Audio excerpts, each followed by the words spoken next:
और अब बात होगी हरियाणा की खबरों की। हरियाणा के मुख्यमंत्री नायब सिंह सैनी ने सोमवार को विधानसभा में साल 2026-27 के लिए 2,23,000 करोड़ रुपए से अधिक की 12वां बजट पेश किया। और बजट के दौरान मुख्यमंत्री ने कहा कि यह बजट जनभागीदारी पर आधारित है।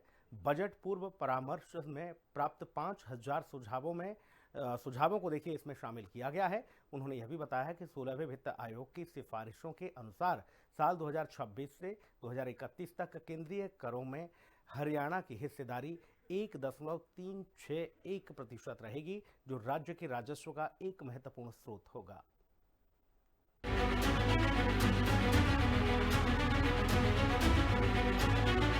मुख्यमंत्री नायब सिंह सैनी ने वित्तीय अनुशासन पर जोर देते हुए कहा कि साल 2025-26 में राजकोषीय घाटा जीडीपी का 2.66% रहने का अनुमान है, जिसे साल 2026-27 में घटाकर 2.65% तक सीमित रखने का प्रस्ताव है।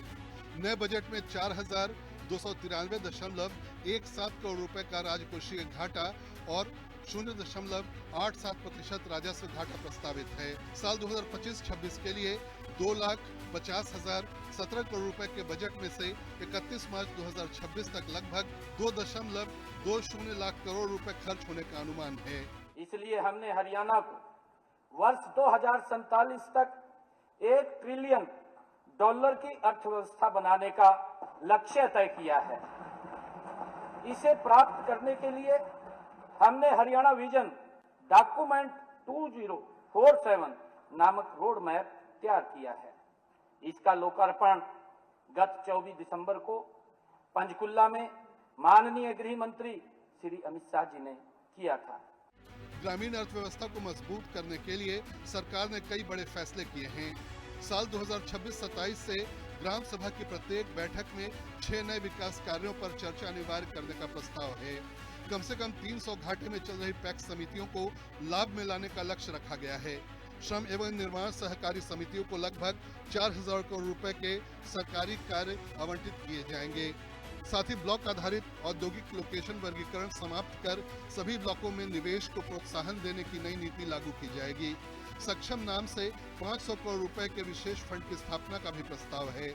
वर्ष 2020 से अब तक पीएम कुसुम योजना के तहत 1,88,116 सौर ऊर्जा पंप लगाए गए हैं, जिससे हरियाणा देश भर में दूसरे स्थान पर पहुंच गया है। इस योजना में किसानों की रुचि और उत्साह को देखते हुए वर्ष 2026-27 में 35,000 नए सौर ऊर्जा पंप लगाए जाएंगे। वर्ष 2026-27 में राज्य के 13 जिलों अंबाला, फतेहाबाद, हिसार, झज्जर, जींद, कैथल, करनाल, कुरुक्षेत्र, पानीपत, रोहतक, सिरसा, सोनीपत और यमुनानगर में धान की पराली पर आधारित 9.9 से 25 मेगावाट तक की क्षमता की कुल 200 मेगावाट की बायोमास बिजली परियोजनाएं स्थापित की जाएंगी। कृषि क्षेत्र में भिवानी, रोहतक, गुरुग्राम सहित दूसरे जिलों में 1.40 लाख एकड़ अतिरिक्त भूमि को खेती योग्य बनाने की योजना है। धान छोड़कर दालें, तिलहन और कपास उगाने वाले किसानों को 2,000 रुपए प्रति एकड़ अतिरिक्त बोनस दिया जाएगा। गन्ना प्रौद्योगिकी मिशन के तहत प्रोत्साहन राशि 3,000 से बढ़ाकर 5,000 रुपए प्रति एकड़ की जाएगी। मुख्यमंत्री बागवानी बीमा योजना में मुआवजा 40,000 से बढ़ाकर 50,000 रुपए प्रति एकड़ किया गया है। ग्रामीण उत्पादों की सीधी बिक्री के लिए ग्रामीण हाट मंडियां स्थापित की जाएंगी। विश्व बैंक के सहयोग से हरियाणा क्लीन एयर प्रोजेक्ट को 2,716 करोड़ रुपए की मंजूरी मिली है, जो 2031 तक सभी जिलों में लागू होगा। अक्टूबर 2026 तक वाटर सिक्योर हरियाणा परियोजना के लिए 5,715 करोड़ और हरियाणा एआई मिशन के लिए 474 करोड़ रुपए की स्वीकृति मिलने की उम्मीद है। शिक्षा के क्षेत्र में मौलिक शिक्षा के लिए 10,855.48 करोड़, माध्यमिक शिक्षा के लिए 7,862.41 करोड़ और उच्च शिक्षा के लिए 4,197.38 करोड़ रुपए प्रस्तावित हैं।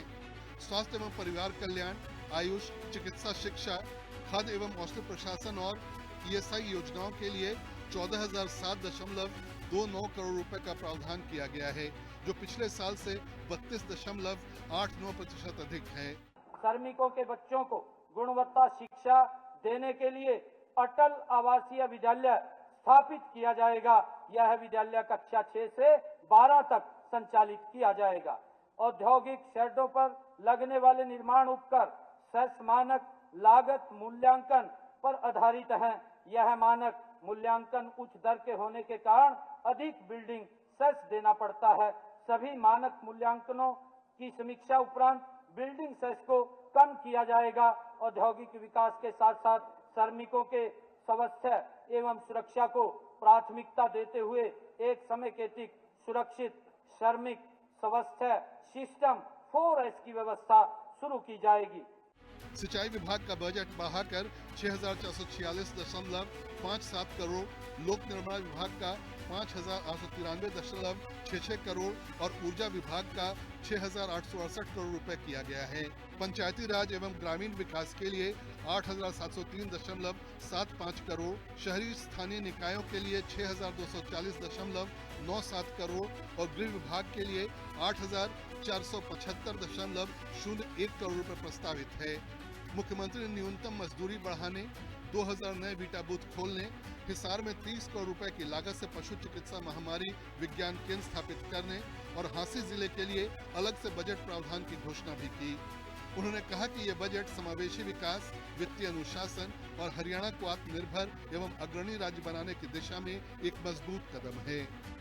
ब्यूरो रिपोर्ट, हिंदी खबर। और इस बुलेटिन में इतना ही। यहाँ वक्त एक छोटे से ब्रेक का है, फौरन लौटेंगे।